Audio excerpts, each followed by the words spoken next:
Hello friends, only पेडागो channel को तुम मानक स्वागत। फ्रेंड्स, आमे FC1 फाउंडेशन ऑफ एजुकेशन पढुथिले। एते दिन गैप होबार कारण एग्जाम थिला। तेबे आजि आमे पढिबा यूनिवर्सलाइजेशन ऑफ एलिमेंटरी एजुकेशन, सार्वजनीनीकरण, प्रारंभिक शिक्षार सार्वजनीनीकरण। तो आमे जो पढिबा यूनिवर्सलाइजेशन ऑफ एलिमेंटरी एजुकेशन ता अर्थ कोन? ता तो किछ गोटे अर्थ थिबो ना। से कहूची सार्वजनीनीकरण अर्थ जेमिति समस्तंक पई शिक्षार सुजोग सृष्टि करी। सार्वजनीनीकरण करदेवा माने प्रारंभिक स्तर पर्यंत समस्तंक पई शिक्षा को सुशिक्षार सुजोग सृष्टि करिबा सार्वजनीनीकरण। से जो सार्वजनीनीकरण करिवो ता पई तो किछि प्रावधान होची आगुरु थिबो। ता पई तो पुनी किछि नियम कानून बनी थिबो, तयारी हेतिबो। ता पई किछि पुनी संविधान रे किछि धारा तयारी करा जायथिबो। ता पई किछि राष्ट्र कर्तव्य जोड़ा जायथिबो, किछि अधिकार जोड़ा जायथिबो। ए सब जिंस परे सार्वजनीकरण करायथिबो ना कि जेहेतु गोटे education system all stakeholders of education system रो जो माने सब से अछंती स्टेक होल्डर से माने तो किछि भाबी कि एटा करिथिबे निहाती भाबरे। एटी क्वेश्चन आसुची सार्वजनीकरण जो करा हला तार बैकग्राउंड तो पुनी किछि अछि। बैकग्राउंड ता पूर्व क्लास रे मु कहितली, बस एथरे भी सेही बैकग्राउंड ता तो अछि। से बैकग्राउंड सहित पुनी वर्तमान रो सिचुएशन, वर्तमान करंट सिचुएशन रे तार होची गति कुआडे ता भी गोटे अछि। किछि तो अछि ना, कारण वर्तमान में सार्वजनीकरण अछि ना नहीं। एजुकेशन फॉर ऑल या पर हम पढिबा सेथरे भी अधिक देइछि। जो से कहला सार्वजनीकरण, प्रारंभिक शिक्षार सार्वजनीकरण। प्रथमे तार देखिबा ता बैकग्राउंड कोन, ता बैकग्राउंड कोन जानिबा। तापर होछि हमें ता भितरे कोन कोन होछि एकना से कोन कोन पदक्षेप नेइथिला जे शिक्षा को सार्वजनीकरण करिया पई, प्रारंभिक शिक्षा को से कोन कोन पदक्षेप नेइथिले से विषय रे हमें डिस्कशन करिबा। प्रथम रो मु तो ए जो जिंसटा देइछि, जो पैराग्राफ रे जहा देइछि से गुडी के तो हमें आलोचना करिछु, आलोचना में करि सारिछे। तो ता विषय रे आलोचना करि दबा उथरे मु कहि दोछि। से कहिथिला जे आम संविधान रो जो धारा 45 रे आगुरु, धारा 45 1950 मसिया रे आगुरु होची मागणा बाध्यतामूलक शिक्षा जोड़ा जीवो बोली कुहाइथिला। एवं कुहाଯାଇथिला जे संविधान प्रणयन हेबार 10 वर्ष मध्यरे समस्त शिक्षार्थी माननकु मागणा बाध्यतामूलक शिक्षा जोगाई देबा राष्ट्रर कर्तव्य। Are you getting my point? से कहिला संविधान जेबे प्रणयन करा जिवो, संविधान प्रणयन केबे, गोटे सेकेंड, से कहिला संविधान प्रणयन हेबार, संविधान प्रणयन हेला 1950 मसिया रे। से कहिला संविधान प्रणयन हेबार 10 वर्ष मध्यरे माने 1960,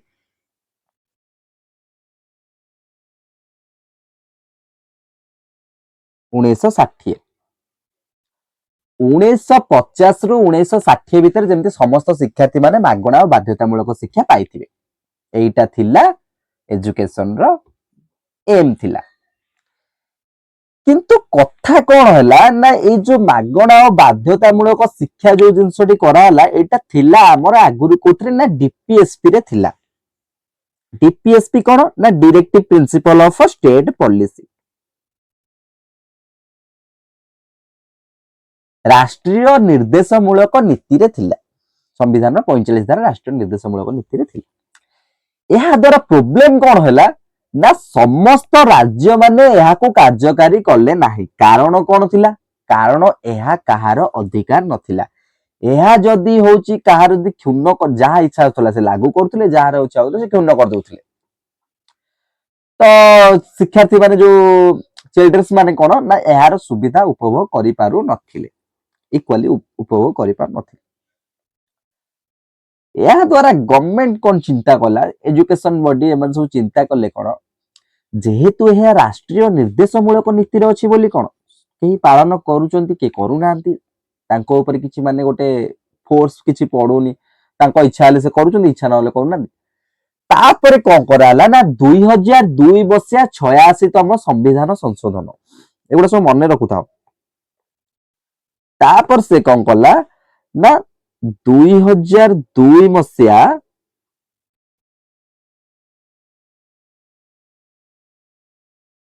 86th अमेंडमेंट 86तम संविधान संशोधन रे आम जो मागणा और बाध्यतामूलक शिक्षा रहा ताकू मौलिक अधिकार रे स्थान दिगला बुझिपार ताहा कौथरे ना स्वाधीनता अधिकार 21A धारा 21A रे दिया गला क्लियर एति पर्यंत माने कौन पाई राष्ट्र निर्देश मिलता पुणी आउ थे संविधान कौन पाई मौलिक अधिकार धारा दिगला 2002 मसीहा एप्रिल 2002 मसीहा 86तम संविधान संशोधन तापर गोटे मुख्य पॉइंट आसला कौन ना 2009 मसीह आमर आसला या देख ये जिन गुड़ाक शुण सब बेले गोटे जिन कार्यकारी करा माने कौन गवर्नमेंट ए स्कीम टा काढ़ी देला किंतु रियल ग्राउंड फील्ड रे सेटा केते दूर होची कौन माने कार्यकारी करा जाउची तार तो पुनी तदारख करबा दरकार ना नहीं ना खाली होची गोटे स्कीम टा काढ़ी देला तापर निज बाटे निजे ताहले से कार्यकारी हे परिबो ना यहाँ पर मेन रोल आसला कहार आरटी रो राइट टू एजुकेशन आरटी जिते आसला आरटी 2009 मसीह आसला 2010 एप्रिल 1 तारिख रे लागू करा आरटी कौन ना यार तदारख कला जो राष्ट्र माने यार खिलाफ करिवे तांको विरुद्ध रे कार्य अनुष्ठान जो राज्य माने तांको विरुद्ध रे कार्य अनुष्ठान ग्रहण करा जिवो बुझिलो कहा को छाड़ी के लागू कराइतला ना जम्मू काश्मीर राज्य को छाड़ी के लागू कराइतला वर्तमान अछि यूनियन टेरिटरी छाड़ी कार्य करा गला यह थिला होची कोन बैकग्राउंड एथरे मध्ये सेया ही देछि अलगा किछि देई नाही देखो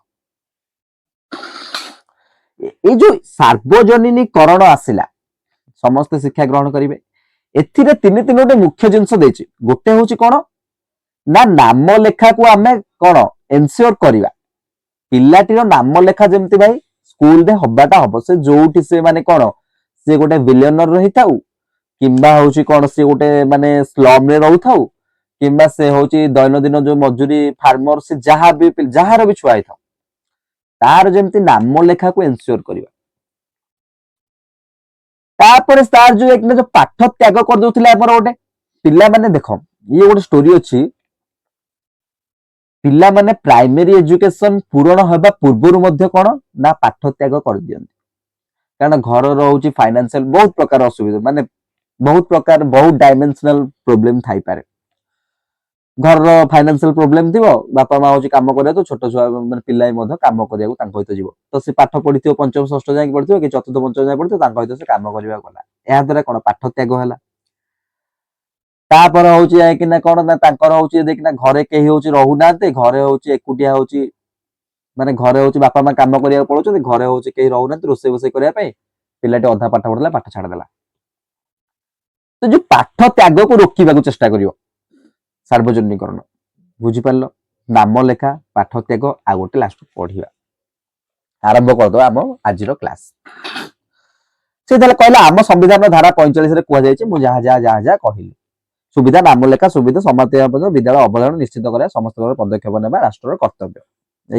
एगुड़ा कर्तव्य राष्ट्र होची एगुड़िक ऊपर ध्यान देवा निहाती दरकार 1960 मसीह एक समीक्षा जना गला जे संख्याधिक शिशु पई घर पाखरे विद्यालय सुविधा नाही देखो एटा भी गोटे बड़ कारण जदि गोटे रूरल एरिया हो किंबा ट्राइबल एरिया हो किंबा जे कोनोस एरिया जदि गोटे पिलाटीर घर पाखरे स्कूल नाही घर पाखरे मीन्स तार भी गोटे डिस्टेंस अछि मु कहिबी घर पाखरे जदि स्कूल नाही से पिलाटी को माने जदि माने अर्बन एरिया मानकरे सेति के होची अवेयरनेस तांकर अछि और सेति के ट्रांसपोर्ट सुविधा अछि सेति के होची माने कम्युनिकेशन रे भी सुविधा अछि ସେଥିପାଇଁ ପିଲାଟି କହୁଛି ଯାଇକିନା କଣ ନା ବସ ରେ ଛାଡି ପାରନ୍ତି କିମ୍ବା ନିଜ ଗାର୍ଡିଆନ ମାନେ ଯାଇକିନା ତାକୁ ସ୍କୁଲରେ ଛାଡି ପାରନ୍ତି, ସେ ଟିକେ ଡିଷ୍ଟାନ୍ସ ହେଲେ ଚଳିବ। ବଟ୍ ଟ୍ରାଇବାଲ ଏରିଆ ଆଉ ଯୋଉ ରୁରାଲ ଏରିଆରେ ତମେ ଘର ପାଖରେ ତାର ଗୋଟେ ନିଶ୍ଚିନ୍ତ ଡିଷ୍ଟାନ୍ସ ରେ ସ୍କୁଲ କରିବା ମ୍ୟାଣ୍ଡେଟୋରୀ, ବୁଝିପାରିଲ। ନଚେତ କୌଣସି ପ୍ରକାର ଯଦି କମ୍ୟୁନିକେସନ ସୁବିଧା ରହିବ ନାହିଁ, କୌଣସି ପ୍ରକାର ଯଦି ଭେହିକଲ ର ସୁବିଧା ରହିବ ନାହିଁ, ତେବେ କଣ ହବ ନା ପିଲାଟି ସ୍କୁଲରେ ନାମ ଲେଖାଇବାକୁ ଅନିଚ୍ଛୁକ ପ୍ରକାଶ କରିବ କିମ୍ବା ତାଙ୍କ ଗାର୍ଡିଆନ ମାନେ ପ୍ରକାଶ କରିବେ। ଏହାର ମଧ୍ୟ ଭ୍ୟାରିୟସ କାରଣ ଅଛି, ବହୁତ ପ୍ରକାର କାରଣ ଅଛି। ଏହାର କାରଣ ବହୁତ ପ୍ରକାର ଅଛି, ଯୋଉଟା କି ବର୍ତ୍ତମାନର ସମାଜରେ ମଧ୍ୟ ହଉଛି, ବୁଝିପାରିଲ। ସେଇ କାରଣ ଗୁଡିକ ଆମେ ନେକ୍ସଟ ଆସିଲେ ସେଗୁଡା ପଢିବା। କଥାଟି ହଉଛି ଏଇଆ। କଥା ତାପରେ ଗଭର୍ଣ୍ଣମେଣ୍ଟ କଣ କଲା, ଗଭର୍ଣ୍ଣମେଣ୍ଟ କହିଲା ପ୍ରାଇମେରୀ ସ୍କୁଲଟି ଘରଠୁ 1 କିଲୋମିଟର ଡିଷ୍ଟାନ୍ସ ରେ ହେବ। ବୁଝୁଥାଅ, ଏଇ ଯୋଉଟା ଡିଷ୍ଟାନ୍ସ ମନେ ରଖୁଥାଏ, ଏଗୁଡା ପଚାରୁଛି। ଅପର ପ୍ରାଇମେରୀ ସ୍କୁଲଟି 3 କିଲୋମିଟର ହେଲେ ଚଳିବ। ଏତିକି ହଉଛି ତାଙ୍କର ଡିଷ୍ଟାନ୍ସ ସେ ଦେଲେ। ଯେ ଅପର ପ୍ରାଇମେରୀ ବେଳକୁ ପିଲାଟି ଟିକେ ହଉଛି ଆୱାର ହେଇଯାଇଥାଏ, ଅପର ପ୍ରାଇମେରୀ ବେଳକୁ ପିଲାଟିର ନିଜର ଶକ୍ତି ହଉଛି, ନିଜର ଭାବିବା ଶକ୍ତି, ନିଜର ହଉଛି ତା ଭିତରେ ସେମିତି କିଛି ଗୋଟେ ସାହସ ଆସିଥାଇପାରେ, ସବୁ କିଛି ହେଇଥାଇପାରେ, ସେ ଆୱାର ହେଇଥାଇପାରେ, ସେଥିପାଇଁ ତାକୁ 3 କିଲୋମିଟର ଡିଷ୍ଟାନ୍ସ କଲେ ଚଳିବ। କିନ୍ତୁ 1 କିଲୋମିଟର ଭିତରେ ପ୍ରାଇମେରୀ ସ୍କୁଲ ରହିବା ଦରକାର, କାରଣ ସେମାନେ ଛୋଟ ଛୋଟ ଛୁଆ ଗୁଡିକ। ଏହା ବି ମଧ୍ୟ ଡିଫଲ୍ଟ ହେଲା। ଭାବନି ଏଇଟା ସ୍କିମ୍ ଆସିଲା ପରେ ଏହା ହଉଛି ପୁଣି ସଠିକ ଭାବରେ ସବୁକିଛି ପୁଣି ସଲ୍ଭ ହେଇଗଲା। ଏହା ବି ଯାଇକିନା ବହୁତ ପ୍ରୋବ୍ଲେମ, ଏଇଟା ଏତିକି ଯୋଉ ଡିଷ୍ଟାନ୍ସ ନାହିଁ, ଏତିକି ଡିଷ୍ଟାନ୍ସ ବି ପ୍ରୋବ୍ଲେମ କ୍ରିଏଟ କରିଛି। ରିଅଲ ଫିଲ୍ଡରେ ଏତିକି ଡିଷ୍ଟାନ୍ସ ବି ପ୍ରୋବ୍ଲେମ କ୍ରିଏଟ କରିଛି, କିନ୍ତୁ ଏଇଟା ଗୋଟେ ଇନିସିଏଟିଭ ପଦକ୍ଷେପ ଥିଲା, ବୁଝିପାରିଲ। ତ ଚାଲ ଆରମ୍ଭ କରିବା। ଅର୍ଥାତ୍ ସେମାନେ ବିଦ୍ୟାଳୟ ଶିକ୍ଷା ବ୍ୟବସ୍ଥା ବାହାରେ ଅଛନ୍ତି, ସେମାନେ କଣ କହିଲେ ନା ସୁବିଧା ନାହିଁ। ଅଧିକାଂଶ ଶିଶୁ ପାଖରେ ବିଦ୍ୟାଳୟ ଥିଲେ ବି ନାମ ଲେଖାଇ ନାହାନ୍ତି। ଅଧିକାଂଶ ଶିଶୁଙ୍କ ପାଖରେ କଣ ବିଦ୍ୟାଳୟ ଅଛି କିନ୍ତୁ ନାମ ଲେଖାଇ ନାହାନ୍ତି। ଏହାର ଆଉ ଗୋଟେ କାରଣ ପାଇଁ ଆସିଥିଲା ଆମର କୋଉ ସ୍କିମ୍, ମିଡ୍ ଡେ ମିଲ୍। ମନେ ରଖିଥାଅ, ମିଡ୍ ଡେ ମିଲ୍ ବି ଗୋଟେ ବହୁତ ମ୍ୟାଜିକାଲ ଇନିସିଏଟିଭ ଥିଲା। Mid day meal, mid day meal ମାନେ ପ୍ରସ୍ତୁତ କରିବା, ମିଡ୍ ଡେ ମିଲ୍ ଦବା, ଯୋଗେଇ ଦବା ବହୁତ ଗୋଟେ ଚ୍ୟାଲେଞ୍ଜିଂ ଷ୍ଟେପ ଥିଲା। ଆଉ ତାହା ଯେତେବେଳେ ହେଇଗଲା, ସେବେ ହଉଛି କଣ ନା ସ୍କୁଲ ଯୋଉ ଅବଧାରଣାଟା, ଯୋଉ ରିଟେନସନଟା, ଯୋଉ କିମ୍ବା ନାମ ଲେଖା ବା ଏନରୋଲମେଣ୍ଟଟା, ଏଗୁଡିକ ଉପରେ ସୁଧାର ଆସିଥିଲା। ଏଇଟା ବି ଗୋଟେ ବହୁତ ବଢିଆ ଅଭିଯାନ ଥିଲା ମିଡ୍ ଡେ ମିଲ୍ ଟା। କଣ ହେଲା ନା ବିଦ୍ୟାଳୟ ନାମ ଲେଖାଇ ନାହାନ୍ତି, ଅର୍ଥାତ୍ ସେମାନେ ବିଦ୍ୟାଳୟ ଶିକ୍ଷା ବ୍ୟବସ୍ଥା ବାହାରେ ଅଛନ୍ତି ଏବଂ ଅର୍ଦ୍ଧାଧିକ ଶିଶୁ ପ୍ରାଥମିକ ଶିକ୍ଷା ସମାପ୍ତି ପୂର୍ବରୁ ପାଠ ତ୍ୟାଗ କରିଛନ୍ତି। କଲେ ପାଠ ତ୍ୟାଗ, ଡ୍ରପ୍ ଆଉଟ୍ ହେଇଗଲା। ପାଠ ତ୍ୟାଗ କଣ ନା ପ୍ରାଇମେରୀ ସ୍କୁଲ ସମାପ୍ତି ହେବା ପୂର୍ବରୁ ପାଠ ତ୍ୟାଗ କରିଦଉଛନ୍ତି। ଏହାର ପୁଣି କାରଣ ଖୋଜିବା ନା, କାରଣ ଆମେ ଯେତେବେଳେ ଗୋଟେ ସିଷ୍ଟମଟିକୁ ଷ୍ଟ୍ରଙ୍ଗ କରିବାକୁ ଚାହିଁବା, ତାର ରୁଟ୍ କଜ୍ ପର୍ଯ୍ୟନ୍ତ ଆମକୁ ଯିବାକୁ ପଡିବ ନିହାତି ଭାବରେ। କାରଣ ତାର ମୂଳ ସମସ୍ୟା କଣ ଯଦି ଆମେ ନ ଜାଣିବା, ତାହେଲେ ଏଇ ଯୋଉ ଉପରେ ଯେତେ ହଉଛି ସମସ୍ୟା ଗୁଡେ ସମାଧାନ କରି କରି ଗଲେ ମଧ୍ୟ ଆମେ ଛୋଟ ମୂଳ ଦୁଆକୁ ଷ୍ଟ୍ରଙ୍ଗ କରିପାରିବା ନାହିଁ କେବେ ବି, ଯଦି ତାର ରୁଟ୍ କଜ୍ ନ ଖୋଜିବା। ତ ଦେଖିଲେ ପୁଣି ଆଉଥରେ ପ୍ରାଇମେରୀ ସ୍କୁଲ ରୁ ଯାଇକିନା ପାଠ ତ୍ୟାଗ କରିଦଉଛନ୍ତି ପିଲାମାନେ। ତାହାର କାରଣ କଣ ଦେଖିବେ। ସୁତରାଂ ପ୍ରାରମ୍ଭିକ ଶିକ୍ଷା ସମ୍ପର୍କିତ ସାମ୍ବିଧାନିକ ଲକ୍ଷ୍ୟ 1960 ସୁଦ୍ଧା ସମ୍ପୂର୍ଣ୍ଣ ଭାବେ ହାସଲ ହୋଇନାହିଁ। ତାହେଲେ କଣ ଦେଖାଗଲା, 10 ବର୍ଷ ମଧ୍ୟରେ ଏହା ସମ୍ପୂର୍ଣ୍ଣ ହୋଇନାହିଁ। ପିଲାର କିଛିଟା ଭୁଲ ରହିଯାଇଛି, ସ୍କୁଲର ମଧ୍ୟ କିଛିଟା ଭୁଲ ରହିଛି, ଷ୍ଟେଟରେ ମଧ୍ୟ କିଛିଟା ଭୁଲ ରହିଛି, ସେଣ୍ଟ୍ରାଲର ମଧ୍ୟ କିଛିଟା ଭୁଲ ରହିଛି। କାରଣ ଗୋଟେ ଜିନିଷ ଇମ୍ପ୍ଲିମେଣ୍ଟ ଯେବେ କରାଗଲା, ସେବେ ତା ଦେହରେ ବହୁତ ସାରା ହଉଛି ଲୁପ୍ ହୋଲ୍ସ ଥିଲା। ଖାଲି ସେଇଟା ଟ୍ରାଏଲ ବେସିସରେ ହଉଛି ଆଜ୍ଞା ସେମାନେ କହିଦେଇଥିଲେ ଯେ ଆମେ କରିଦବୁ, କିନ୍ତୁ ଯେତେବେଳେ ରିଅଲ ଫିଲ୍ଡରେ ସେଟା କାର୍ଯ୍ୟକାରୀ ହେଲା, ରିଅଲ ଫିଲ୍ଡର ପ୍ରୋବ୍ଲେମ ଗୁଡିକ ଫେସ୍ କଲେ ସେମାନେ ଏଇ ଦ୍ୱାରା, ଯାହା ଦ୍ୱାରା 1960 ବେଳକୁ ସମୀକ୍ଷା କରାଗଲା ଯେ କଣ ଏହା କାର୍ଯ୍ୟକାରୀ ହୋଇନାହିଁ ଠିକ ଭାବରେ। ତାପରେ ମେନ୍ ଜିନିଷ ଗୁଡିକ ଆସିଲା ସାର୍ବଜନୀକରଣର ଅର୍ଥ ଓ ବିଭିନ୍ନ ଦିଗ। ଏ ଯୋଉ ସାର୍ବଜନୀକରଣର ଅର୍ଥ ବିଭିନ୍ନ ଦିଗ 1986 ପୂର୍ବରୁ ସେ କହିଛି। ସେ କହିଲା 1986 ପୂର୍ବରୁ ପ୍ରାରମ୍ଭିକ ଶିକ୍ଷାର ସାର୍ବଜନୀକରଣ 3ଟି ମୁଖ୍ୟ ବିଭାଗ ଅନ୍ତର୍ଭୁକ୍ତ ଥିଲା। 1986 ମସିହା କଣ ଆସିଥିଲା एनईपी।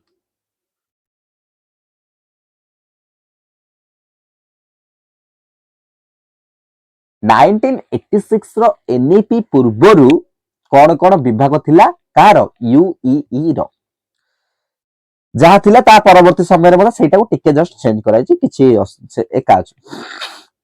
सी कौन कहला ना सार्वजनीन प्रथमटा कहला कौन सार्वजनीन शिक्षा सुविधा यूनिवर्सल प्रोविजन ऑफ फैसिलिटी सार्वजनीन शिक्षा सुविधा बुझिलो यूनिवर्सल प्रोविजन ऑफ फैसिलिटी कौन थिला ना समस्त विद्यालय सुविधा जोगाइबा। प्रथमे कौन देख एगुड़ी सिक्वेन्स रे मन रही जीवो केमिति ना प्रथमे गोटे पिलाटी को तो प्रथमे ता विद्यालय सुविधा जो जोगाइबा अरे ताको प्रथम खाली विद्यालय कहि दवा विद्यालय जा पढिबू किंतु विद्यालय तो थिबा दरकार सेति भाई समस्त विद्यालय सुविधा जोगाइबा एक। द्वितीय से कौन कहला ना सार्वजनीन नाम लेखा यूनिवर्सल एनरोलमेंट नाम लेखा को एनश्योर करिवो ना नहीं विद्यालय सुविधा मु जोगई देली एबे नाम लेखा को एनश्योर करिया गोटे स्टेप वाइज रे दिबा स्टेप बाय स्टेप दिबा। से कहला विद्यालय रे समस्त शिशु को नाम लेखा को निश्चित करिबा जेमते विद्यालय रे समस्त शिशु माने नाम लेखाइ चंती ताहा निश्चित करिबा। थर्ड असले सार्वजनीन अवधारण यूनिवर्सल रिटेंशन अर्थात कौन ना प्राथमिक शिक्षा समाप्त पर्यंत शिशु को शिक्षा व्यवस्था रे धरी रखिबा। टिके पूर्व पढ़िथिलो कौन पढ़िथिलो ना 60 दशक भितर कौन होइतिला ना 1960 भितर कौन होइतिला ना पिला माने प्राइमरी स्कूल समाप्ति हेबा पूर्वरु पाठ त्याग कर दोछंती माने कौन से माने स्कूल त्याग कर दोछंती सेति से कौन कहला ना जो सार्वजनीन अवधारण अर्थ कौन ना प्राथमिक शिक्षा समाप्त पर्यंत शिशु को शिक्षा व्यवस्था रे जोड़ी की रखिबा भाई प्राथमिक शिक्षा पर्यंत शिशु शिक्षा व्यवस्था रे रहू। यह थिला 1986 मसिया जातीय शिक्षा नीति पूर्वर तीनोटी विभाग तार थिला परीक्षा रे पकोउची एटा करिवो ता तळ गोटे डायग्राम अछि ताकू भी करिवो माने जदी यूईई पकेइला पकोउची मध्य इंपोर्टेंट क्वेश्चन। तापर कहला जातीय शिक्षा नीति 1986 रे मध्य प्रारंभिक शिक्षा सार्वजनिकरण ऊपर अनुरूप गुरुत्व करायछि तापर जेतो जातीय शिक्षा नीति आसला 1986 रे ता आधेरे मध्य सार्वजनिकरण पई गुरुत्व दिया जायछि किंतु एथिरे सार्वजनिकरण संज्ञा को विस्तृत भाव व्याख्या करे जे निम्नोक्त भाबरे गुरुत्व दिया जायछि। एहा को दे पूर्वरु कोन थिला ना नॉर्मल थिला लिखि दिला जे एमतेम करा किंतु 86 रे कोन आ ऊपर बहुत इंपोर्टेंस दिया हला एवं ताको व्याख्या करा हला जे एमिति प्रोसेस रे करा जिबा दरकार। से कौन कहला ना सार्वजनीन शिक्षा सुजोग प्रथम हम कौन पढ़ते सार्वजनीन शिक्षा सुविधा सार्वजनीन यूनिवर्सल एक्सेस दीटा देखो एक सेम से कहला समस्त उभय आनुष्ठानिक और अण आनुष्ठानिक शिक्षा सुविधा व्यवस्था यही व्यवस्था प्रति शिशुर घर ठारू 1 किलोमीटर दूरतार प्राथमिक विद्यालय और 3 किलोमीटर दूरतार उच्च प्राथमिक विद्यालय उपलब्ध करा जिवो टिके पूर्व मु कहिथिली मन पड़ला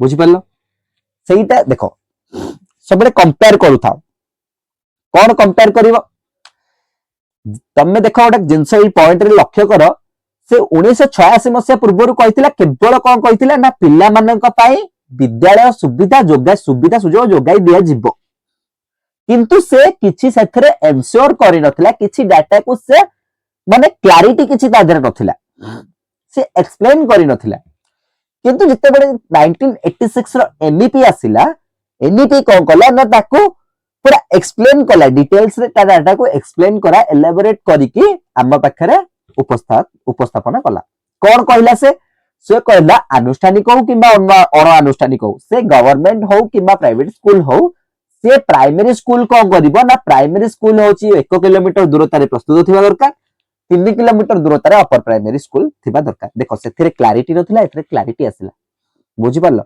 एमिति मन रखो क्लियर हे जो पूरा। तापर द्वितीय आसला सार्वजनीन अंशग्रहण यूनिवर्सल पार्टिसिपेशन कोन समस्त शिशुंकर नाम लेखा पाई पदक्षेप नेबा और प्रारंभिक शिक्षा समाप्ति पूर्व सेमानि किपरि विद्यालय त्याग न करंती ताहा निश्चित करिबा एटा भी थिला सेथिरे एटा भी अछि एथिरे बुझी पारला बास से नाटी टिके चेंज करूछि यूनिवर्सल पार्टिसिपेशन एगुडी किछि नै एगुडी को जो बुझिबा दरकार शेष आसले कोन सार्वजनीन शिक्षण उपलब्धि ଏଇ ଜିନିଷଟି ହଉଛି ଏଥିରେ ଆଡ୍ କଲା ୟୁନିଭର୍ସାଲ ଆଚିଭମେଣ୍ଟ ପିଲାର ଉପଲବ୍ଧି ଉପରେ ଗୁରୁତ୍ୱ ଦେବା ଆଚିଭମେଣ୍ଟ ସେ କହିଲା ଗୁଣାତ୍ମକ ଶିକ୍ଷା ମାଧ୍ୟମରେ ପ୍ରତ୍ୟେକ ଶିଶୁ ଯେପରି ଉନ୍ନତ ମାନର ଶିକ୍ଷଣ ଉପଲବ୍ଧି ହାସଲ କରନ୍ତି ତାହା ନିଶ୍ଚିତ କରିବା ଏଠି ଥିଲା ଗୁଣାତ୍ମକ ଶିକ୍ଷା ଆମେ ପୂର୍ବରୁ ପଢିଛୁ କୋଉଠି ଗୁଣାତ୍ମକ ଶିକ୍ଷା ପଢିଛୁ FC4 ଫାର୍ଷ୍ଟ ଚାପ୍ଟରରେ ସେ କହିଲା ଯେମିତି ପିଲାମାନେ କ୍ୱାଲିଟି ଏଜୁକେସନ ଏନସିଓର ହବା ଦରକାର गवर्नमेंट एनश्योर हेबा दरकार जे पिला माननकु क्वालिटी एजुकेशन मिलुछि बोली एटा थिला तांकर कथा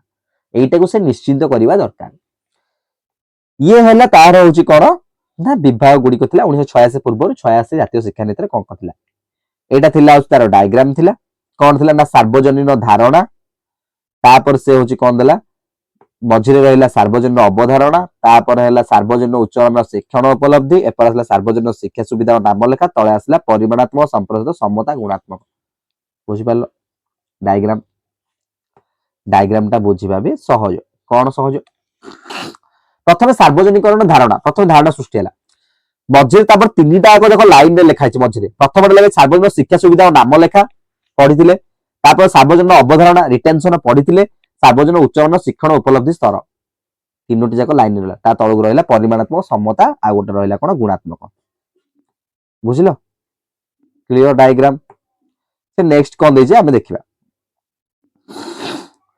से देला सूचना जातीय शिक्षा नीति 1986 सुपारिश अनुसार प्रारंभिक शिक्षार सार्वजनिक में गुणात्मक शिक्षा और पिल्लांको उच्च स्तर रो शिक्षण उपलब्धि ऊपर गुरुत्व दिया जायछि कारण केवल नाम को मात्र प्रारंभिक शिक्षा समाप्त करदेले जड़े शिशु वास्तव जीवन चाहिदा पूरण करिबार समर्थ हेबो नाही से कहिला जदि नाम को मात्र तमे खाली सार्वजनिकरण होची पूर्ण कर देबो ताहाले पिल्लाटी तार वास्तव जीवन में किछि तार हासिल फायदा हासिल करि परिबो नाही सेति में ता ऊपर गुरुत्व देबा नियत दरकार कारण केवल नाम को मात्र प्रारंभिक शिक्षा समाप्त करदेले जड़े शिशु वास्तव जीवन में चाहिदा पूर्ण करिबार समर्थ हेबो नाही सेथिपाई आवश्यक दक्षता और सामर्थ्य हासिल करिबा तार नित्यांत आवश्यक दक्षता मध्ये हासिल करिबा नित्यांत आवश्यक अष्टम श्रेणी पर्यंत प्रत्येक श्रेणी पाई अत्यावश्यक शिक्षण दक्षता स्तर स्थिरीकृत करायछि सेगुडी को प्रत्येक शिशु निपुणता सह हासिल करिबा यथार्थ रे प्रारंभिक शिक्षार सार्वजनिकरण कुहाजी जो अष्टम श्रेणी पर्यंत हमें को शिक्षा कहूचे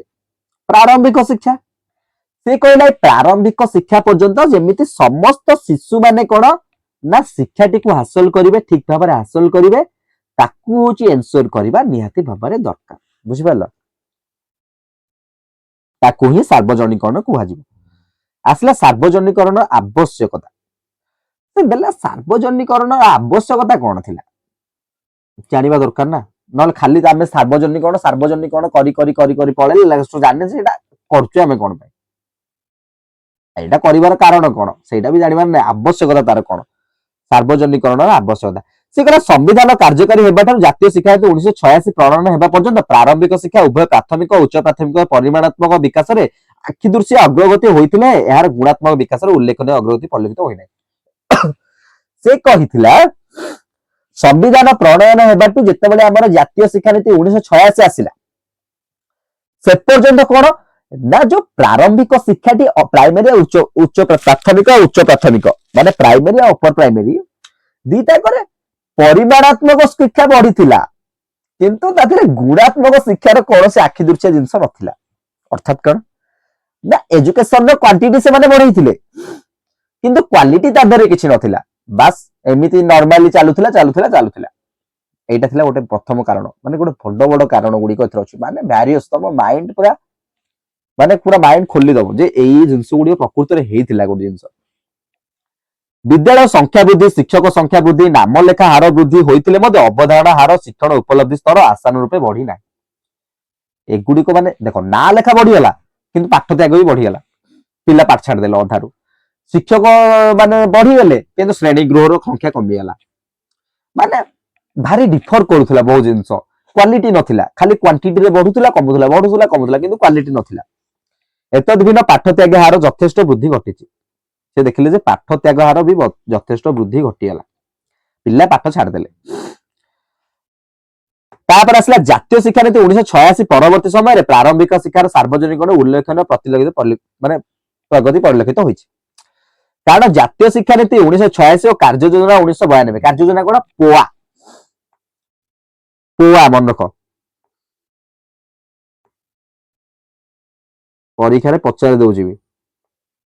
পোয়া 1992। পোয়া କଣ ନା ପ୍ରୋଗ୍ରାମ ଅଫ ଆକ୍ସନ। পোয়া ହଉଛି କଣ ପ୍ରୋଗ୍ରାମ ଅଫ ଆକ୍ସନ।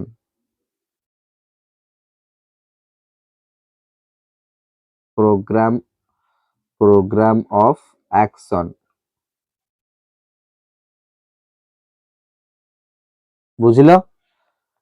পোয়া ପ୍ରୋଗ୍ରାମ ଅଫ ଆକ୍ସନ 1986 ମସିହାରେ ଯୋଉ ଜାତୀୟ ଶିକ୍ଷାନୀତି ହଉଛି ପ୍ରଣୟନ, 1992 ମସିହାରେ ସେଟା ହଉଛି ପ୍ରୋଗ୍ରାମ ଅଫ ଆକ୍ସନ ଦ୍ୱାରା କାର୍ଯ୍ୟକାରୀ କରାଯାଉଥିଲା। 1992 ମଧ୍ୟ କଣ ଆମର ଗୋଟେ ସଂଶୋଧିତ ଜାତୀୟ ଶିକ୍ଷାନୀତି ଆସିଲା, ବା ସେ 1986 କି ଟିକେ ପରିବର୍ତ୍ତନ କରାଯାଇଥିଲା। 1992 ସୁପାରିଶ କରାଯାଇଥିଲା ଦେଖ 1992 ସୁପାରିଶ କରାଯାଇଥିବା କାର୍ଯ୍ୟକ୍ରମ ଗୁଡିକର ବାସ୍ତବ ରୂପାୟନ ହେତୁ ଏହା ପ୍ରଗତି ପରିଲକ୍ଷିତ ହୋଇଛି, ଲକ୍ଷ୍ୟ କରାଯାଇଛି। ବିଶେଷ କରି ଜାତୀୟ କାର୍ଯ୍ୟସୂଚୀରେ ସାର୍ବଜନୀନ ଆବଶ୍ୟକତାକୁ ଅଗ୍ରାଧିକାର ଦିଆଯାଇଛି, ଯୋଜନାକାରୀ କାର୍ଯ୍ୟ କରାଯାଇଛି। 1986 ମସିହା ପରଠାରୁ ଅଦ୍ୟାବଧି ନିମ୍ନଲିଖିତ ସ୍ୱତନ୍ତ୍ର ପ୍ରକଳ୍ପ କାର୍ଯ୍ୟକ୍ରମ ଯୋଜନା ସାର୍ବଜନୀନ ପରିପ୍ରେକ୍ଷୀରେ ସମଗ୍ର ଦେଶରେ କାର୍ଯ୍ୟକାରୀ କରାଯାଉଛି। 1986 ମସିହା ପରଠାରୁ ପରବର୍ତ୍ତୀ ଅଧ୍ୟାୟ ଗୁଡିକରେ ସେହି ସମ୍ପର୍କରେ ବିଶଦ ଭାବରେ ଆଲୋଚନା କରାଯାଇଛି। ପରବର୍ତ୍ତୀ ଅଧ୍ୟାୟରେ ଅଛି କଣ କଣ ଅଛି ପରବର୍ତ୍ତୀ କଳାପଟା ଅଭିଯାନ, ଅତ୍ୟାବଶ୍ୟକ ଶିକ୍ଷଣ ସ୍ତର ହାସଲ କାର୍ଯ୍ୟକ୍ରମ, ମଧ୍ୟାହ୍ନ ଭୋଜନ କାର୍ଯ୍ୟକ୍ରମ, ଜିଲ୍ଲା ପ୍ରାଥମିକ ଶିକ୍ଷା କାର୍ଯ୍ୟକ୍ରମ, ସର୍ବଶିକ୍ଷା ଅଭିଯାନ। ଗୋଟେ ହଉଛି ଏସଏସଏ, ଆଉ ଗୋଟେ ହଉଛି ଡିପିଇପି, ଆଉ ଗୋଟେ ହଉଛି ଏମଡିଏମଏ, ଆଉ ଗୋଟେ ହଉଛି ଯୋଉ MLA minimum level of learning, ଆଉ ଗୋଟେ ହଉଛି କଳାପଟା ଅଭିଯାନ ବ୍ଲାକବୋର୍ଡ ଅପରେସନ ବ୍ଲାକବୋର୍ଡ। ଏଗୁଡା ସବୁ ମନେ ରଖୁଥାଅ, ବୁଝିପାରିଲ। ଏଗୁଡା ସବୁ ମନେ ରଖିବା ନିହାତି ଦରକାର, କାରଣ ଏଗୁଡାକ ହଉଛି ନେକ୍ସଟ ଚାପ୍ଟର ଯୋଉ ପଢିବା ୟା ବିଷୟରେ ପୁରା ଡିଟେଲସ ଦେଇଛି। ଆଉ ଏକ୍ସାମିନର ର ଫେଭରେଟ ଗୁଡାକ ଏଗୁଡା ସବୁ, କାରଣ ଏଗୁଡା ସବୁ କଣ ତମ ମନକୁ କୋଶ୍ଚିନ୍, ଏଗୁଡା କଣ ପୁଣି ଆଉଥରେ ଆସିଲା। ଏତେ ବି ତମ ଛୋଟ ପିଲା ନୁହେଁ ଯେ ଏଗୁଡା ମନକୁ କୋଶ୍ଚିନ୍ ଆସିବ, ଏଗୁଡା କମ ଆସିଲା। ଏଗୁଡାକ ଆସିବାର କାରଣ ଗୋଟେ ସ୍କିମ ଟା ଯେତେବେଳେ ଆମେ ତିଆରି କରିଦେଲେ, ସେ ସ୍କିମ ରେ ଦେଖିଲେ ଯେତେବେଳେ ଏତେ ସବୁ ତ୍ରୁଟି ରହୁଛି, ପିଲାମାନେ ପାଠ ଛାଡି ଦଉଛନ୍ତି, ତାଙ୍କ ପାଇଁ ତ କିଛି ଇନିସିଏଟିଭ କାର୍ଯ୍ୟକ୍ରମ ଆଣିବାକୁ ପଡିବ, ଯାହା ଦ୍ୱାରା ପିଲାମାନେ ପୁଣି ଆଟ୍ରାକ୍ଟ ହେଇକି ପୁଣି ସ୍କୁଲକୁ ଆସିବେ। ସେଇ ସବୁ ଜିନିଷ ଗୁଡାକ ଏଗୁଡାକ, ବୁଝିପାରିଲ, ସିମ୍ପଲ ରେ କୁହାଗଲା। ତାପରେ ସେ ଦେଲା ପ୍ରଥମ କରି ଆନ୍ତର୍ଜାତିକ ସ୍ତରରେ ବିକାଶଶୀଳ ରାଷ୍ଟ୍ର ମାନଙ୍କରେ ପ୍ରାରମ୍ଭିକ ଶିକ୍ଷାର ସାର୍ବଜନୀନ ଆବଶ୍ୟକ ଉପଲବ୍ଧି କରାଯାଇ 1990 ମସିହାରେ ଏକ ଆନ୍ତର୍ଜାତିକ ସମ୍ମିଳନୀ ଥାଇଲାଣ୍ଡର ଜେମୋଟିନ୍ ହେଲା ଜେମିତିନ୍ ଠାରେ 4ଟି ପ୍ରମୁଖ ଆନ୍ତର୍ଜାତିକ ସଂସ୍ଥା ବିଶ୍ୱ ବ୍ୟାଙ୍କ, ୟୁନିସେଫ, ୟୁନେସ୍କୋ, ୟୁଏନଡିପି ମିଳିତ ପ୍ରଚେଷ୍ଟାରେ ଆୟୋଜନ କରାଯାଇଥିଲା। United Nation Development Programme UNDP, UNESCO କଣ United Nation Education Scientific and Cultural Organisation, UNICEF କଣ ୟୁନାଇଟେଡ ନେସନ ଚିଲଡ୍ରେନ୍ସ ଫଣ୍ଡ ସର୍ଟକଟରେ ୟୁନିସେଫ, ବୁଝିଲ। ଆଉ ବିଶ୍ୱ ବ୍ୟାଙ୍କ, ୱାର୍ଲଡ ବ୍ୟାଙ୍କ, ଏମାନଙ୍କ 4 ଜଣ ହଉଛନ୍ତି କଣ ନା ମୁଖ୍ୟ ଲୋକ। ମୁଖ୍ୟ ଲୋକ ମାନେ ମୁଁ ଲୋକଙ୍କ କଥା କହୁନି, ଏଟା ଅର୍ଗାନାଇଜେସନ ହେଲା। ଏଥିରେ ସବୁ ମାନେ କଣ ନା ବିକାଶଶୀଳ ରାଷ୍ଟ୍ର ମାନେ ଅଛନ୍ତି, ବିକଶିତ ରାଷ୍ଟ୍ର ମାନେ, ଯୋଉମାନେ କି ଏଜୁକେସନ ଉପରେ ବହୁତ ରିସର୍ଚ୍ଚ କରିକି ତାଙ୍କର ଦେଶ ଡେଭଲପ ହେଇଯାଇଛି, ତାଙ୍କର ମାନେ ଏଜୁକେସନାଲି ୱିଥ ଇକୋନୋମିକାଲି ଡେଭଲପ ଅଛନ୍ତି। ତାଙ୍କ ପ୍ରଚେଷ୍ଟାରେ କେମିତି ଯୋଉମାନେ ବିକାଶୋନ୍ମୁଖୀ ରାଷ୍ଟ୍ର ଅଛନ୍ତି, ଆମର ସେତେବେଳେ ଭାରତ ବିକାଶୋନ୍ମୁଖୀ ରାଷ୍ଟ୍ର, ତ ବିକାଶୋନ୍ମୁଖୀ ରାଷ୍ଟ୍ର ଯୋଉମାନେ ଅଛନ୍ତି ତାଙ୍କୁ ସହାୟତା ସେମାନେ ପ୍ରଦାନ କରୁଛନ୍ତି ଯେ ଏଜୁକେସନ ଫିଲ୍ଡକୁ ଆମେ ଉନ୍ନତ କରିବା ପାଇଁ ହେଲା। କୋଉଠି ପ୍ରଥମ ସମ୍ମିଳନୀଟା ବସିଥିଲା ନା ଥାଇଲାଣ୍ଡର ଜେମିତିନ୍ ଠାରେ ବସିଥିଲା 1990 ମସିହାରେ ହେଲା। ଏହି ସମ୍ମିଳନୀରେ 155 ରାଷ୍ଟ୍ର ଯୋଗ ଦେଇ ବିକାଶଶୀଳ ରାଷ୍ଟ୍ରରେ ପ୍ରାରମ୍ଭିକ ଶିକ୍ଷାର ଆବଶ୍ୟକତା ଓ ସାର୍ବଜନୀକରଣ ସମ୍ପର୍କରେ ବିଶେଷ ତର୍କ ଓ ଆଲୋଚନା କରି ଏକ ବିଶ୍ୱ ଘୋଷଣାନାମା ପ୍ରସ୍ତୁତ କରିଥିଲେ ହେଲା। 155ଟା ରାଷ୍ଟ୍ର କଣ ନା ମିଶିକି ଗୋଟେ ହଉଛି କଣ ୟା ଉପରେ ଆଲୋଚନା କରି ଗୋଟେ ଘୋଷଣା ପ୍ରସ୍ତୁତ କରିଥିଲେ, ଯାହାକୁ ସମସ୍ତଙ୍କ ପାଇଁ ଶିକ୍ଷା ବିଶ୍ୱ ଘୋଷଣାନାମା, world declaration of education for all, ବୁଝିଲ କୁହାଯାଏ। ଏହାକୁ କଣ କୁହାଯାଏ ନା world declaration of education for all, ବୁଝିପାରିଲ, କଣ ସମସ୍ତଙ୍କ ପାଇଁ ଶିକ୍ଷା ବିଶ୍ୱ ଘୋଷଣାନାମା ଏଟାକୁ କୁହାଯାଏ। 1990 ମସିହାରେ 155ଟି ରାଷ୍ଟ୍ର 4ଟି ମୁଖ୍ୟ ସଂସ୍ଥାଙ୍କର ଆୟୋଜନରେ କଣ ବିଶ୍ୱ ବ୍ୟାଙ୍କ, ୟୁନିସେଫ, ୟୁଏନଡିପି, ୟୁନେସ୍କୋ, ବୁଝିଲ। ଏହି ସମ୍ମିଳନୀରେ ପ୍ରାରମ୍ଭିକ ଶିକ୍ଷାର ସାର୍ବଜନୀକରଣର ଆବଶ୍ୟକତା ସପକ୍ଷରେ ନିମ୍ନରେ ଆଲୋଚନା କଣ କରାଯାଇଛି ଦେଖିଦବା। ସେ କହିଲା ଅର୍ଥନୈତିକ ବିକାଶ ପାଇଁ ଏକ ଫଳପ୍ରଦ ବିନିଯୋଗ ଇନଭେଷ୍ଟମେଣ୍ଟ। ଅର୍ଥନୈତିକ ବିକାଶ ପାଇଁ ଶିକ୍ଷା ଏକ କଣ ଫଳପ୍ରଦ ବିନିଯୋଗ। ଏଠି କିଟା ଲାଇନ 1 2 3 4 5 6 7ଟା ୱାର୍ଡ ଅଛି। କେତେ ବଡ ସେନ୍ସ ତିଆରି କରୁଛି ଫିଲ୍ କରିପାରୁଛୁ। ଅର୍ଥନୈତିକ ବିକାଶ ପାଇଁ ଶିକ୍ଷା ଏକ ଫଳପ୍ରଦ ବିନିଯୋଗ। ଇକୋନୋମିକାଲି କଣ ଇକୋନୋମିକାଲି ତମେ ହଉଛି ଡେଭଲପ କରିବା ପାଇଁ ଏଜୁକେସନ ହଉଛି କଣ ଗୋଟେ ସକ୍ସେସ ଇନଭେଷ୍ଟମେଣ୍ଟ। ତମେ ଇକୋନୋମିକାଲି ଗ୍ରୋଥ କରିବା ପାଇଁ ଏଇଟା ସେତେବେଳକୁ ବିକଶିତ ରାଷ୍ଟ୍ର ମାନେ ବୁଝି ସାରିଥିଲେ। ବୁଝିପାରୁଛ ୟା ପଛର ବହୁତ କାହାଣୀ ଅଛି। ୟା ପଛରେ ଦେଖ ତମେ ଗୋଟେ ଆଇସବର୍ଗ ଜାଣିପାରୁଛ ତ ଯୋଉ ମାନେ ଯୋଉ ବରଫର ପାହାଡ ଯୋଉ ପାଣିରେ ବରଫର ପାହାଡ ଥାଏ ଯେମିତି ଟାଇଟାନିକ ଟା ବାଜିକି ବୁଡିଗଲା। ଆଇସବର୍ଗ ର ଉପରକୁ ଯେତିକି ଦେଖାଯାଉଛି ତାର 95% ତା ପାଣି ଭିତରେ ସେତିକି ତଳକୁ ଅଛି। ଏଇ ଜିନିଷଟା ତମକୁ ଯେତିକି ଭଲ ଲାଗୁଛି ମାନେ ଏଜୁକେସନ କରିବା ପାଇଁ ଭଲ ଯେତିକି ଇନିସିଏଟିଭ ଗ୍ରହଣ କରିଛନ୍ତି ୟା ପଛର ଡାର୍କ ରିଆଲିଟି ମଧ୍ୟ ସେତିକି ଅଛି। ଇଣ୍ଟେନସନ ମଧ୍ୟ ସେମିତି ଅଛି। ବୁଝିପାରୁଛ ସବୁ ଜିନିଷର ଦିଟା ଜିନିଷ କଏନର ଯେମିତି ଟୁ ସାଇଡ ଅଛି ଆର ସେମିତି ଟୁ ସାଇଡ ଅଛି। ବୁଝିପାରୁଛ ନା?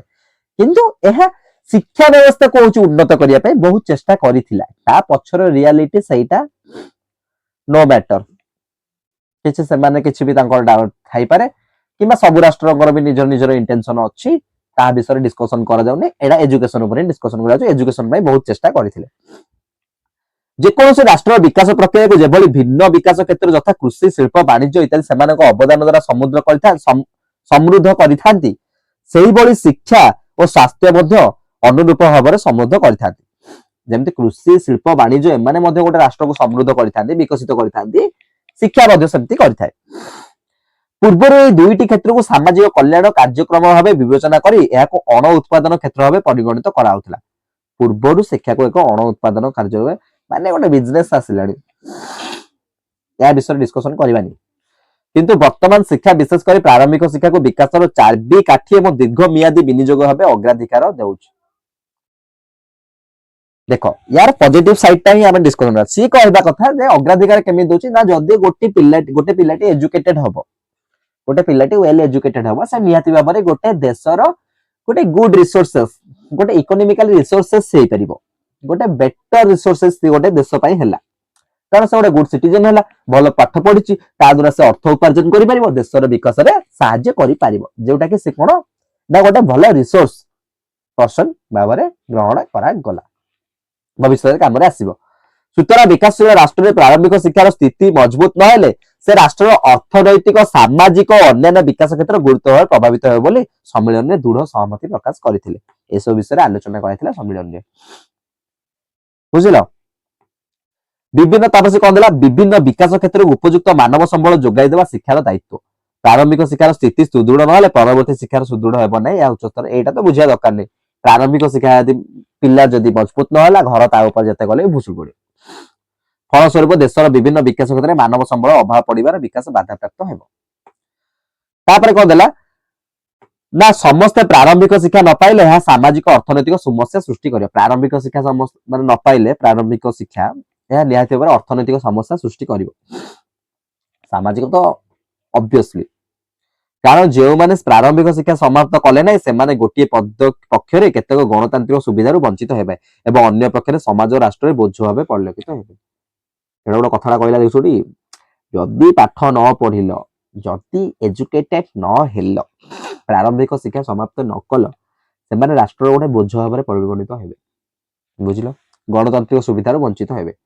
अनेक क्षेत्र में देखा जाउची अन्यून्य प्रारंभिक शिक्षा समाप्त करिया व्यक्ति समाज रे मुख्य क्षेत्र सामिल होई निजे आत्मनिर्भरशील होई पारिछि निजे सेल्फ इंडिपेंडेंट होई पारिछि। किंतु से जो माने गुणात्मक प्रारंभिक शिक्षा हासिल करिना से माने आपाततः आत्मनिर्भरशील न होई समाज रे बोझ भाबे जेति होबे से माने जणक ऊपर डिपेंडेंट रहिबे से माने आत्मनिर्भरशील होबा सहज नुहे। किंतु एटा जदि आमे कहिदबा एथरे केवल होची ओनली लगेई दबा एटा भूल अनेकांश कारण ओनली लगेई देले एटा भूल केवल होची पाठ पढले ही जे जने माने हेई पाउची सेटा भूल किंतु पाठ नियाती होबार दरकार एटा 99.9999% ठीक किंतु आज भी केते लोक अछन जो माने पाठ न पढी के मध्य निज लाइफ रे स्ट्रगल करी बहुत सक्सेस अछन किंतु बहुत स्ट्रगल करिया पड़ी किंतु पाठ नियाती दरकार यार अर्थ या नु जे पाठ पढिबनी किंतु सक्सेस हे जिवो किंतु एग्जांपल छथि भाई म को कहली ओनली लगेले भूल हो एणु सार्वजनिक प्रारंभिक शिक्षा लक्ष्य हासिल समस्त राष्ट्र सर्वनिम्न एणु सार्वजनिक शिक्षा हासिल हासिल कोन राष्ट्र सर्वनिम्न आवश्यकता सबुठु निम्न आवश्यकता होची कोन प्रारंभिक शिक्षा जेमते हासिल हेतिबो बुझी पारलो तापरे नेक्स्ट क्लास रे हमें पढिबा प्रारंभिक शिक्षा सार्वजनिक बा एजुकेशन फॉर ऑल हमें एटा नेक्स्ट क्लास रे पढिबा बुझी पारिलो आजिरो क्लास टा आजिरो क्लास बुझी पारलो क्लियर कार किछ डाउट नाही जदि किछ डाउट थिबो नियाती भाबरे जानि कोन करिवो आज जो क्लास हला ताको हमें टिके स्पीड रिकैप करबा से जा कहला कोन यूईई यूनिवर्सलाइजेशन बा एलिमेंटरी एजुकेशन सार्वजनिक प्रारंभिक शिक्षार सार्वजनीकरण से कहला कोन ना संविधान पढ़े 10 वर्ष मध्य 1950 मसिया रु 1960 मसिया भितरे जेमिति समस्त शिक्षार्थी स्पीड हेउची समस्त शिक्षार्थी कोन ना स्कूल रे नाम लेखाइथिबे एवं पाठ त्याग करनथे किंतु ताहा पूर्ण हैला नाही 1986 मसिया पूर्व रे सब होची जिंस सेतेबेले घटिला राष्ट्र माने सुनिलेनी कि राज्य माने मानिलेनी तापर 1950 मसिया तांकर तीनोटी जिंस आसला कोन जो नाम लेखा अवधारणा शिक्षा समस्त विद्यालय सुविधा सुयोग जोगाई देबा एगुडी 1986 मसिया पूर्व थिला 1986 मसिया तो जातीय शिक्षा नीति आसला 1986 मसिया जातीय शिक्षा नीति रे से तीनोटी जिंस को कोन कला ने से ऊपर तीनटा को ब्रॉड सेंस रे देछि बुझिलो सेही होची अवधारणा को रखिबा विद्यालय सुविधा 1 किलोमीटर 3 किलोमीटर दूरता होची 1:3 रेशियो रे रखिबा तापर होची एकेदा कोन ता डायग्राम ता से प्रस्तुत कर देला तापर एसो सिंस उडी होचे कि जो हासिल होतला हेति पे होचे हमर सम्मेलन बसला 1990 मसिया रो 155 टी राष्ट्र होची जोग देले तादरे चारोटी मुख्य संस्था होची कि जोग देले कोन ना विश्व बैंक यूनेस्को यूनिसेफ आ गोटे होची यूएनडीपी ए चारोटी होची मुख्य संस्था जोग देले तापर एथे होची से डिस्कशन करले जे पिला माने होचन कि जो शिक्षा होची कोन ना देशर गोटे अर्थनैतिक विनियोग सफल विनियोग गोटे रहिला ताको ता ऊपर हम गुरुत्व देबा निहाती दरकार एसो जिंस को होची आखि आगरे रखी आवश्यकता को आखि आगरे रखी यूनिवर्सलाइजेशन ऑफ एलिमेंटरी एजुकेशन आसी थिला ऑल क्लियर यूईई विषय रे आउ कहार किछि डाउट अछि कि किछि डाउट नथियो मते जहा लागुछ एडा होची यूईई या पर हम पढिबा एजुकेशन फॉर ऑल समस्त पय शिक्षा आजिरो क्लास टी कमेंट करिवो कहार कोन डाउट रहिला आजिरो क्लास रे तो आजिरो क्लास टी को एठी वाइंड अप करिबा जय जगन्नाथ।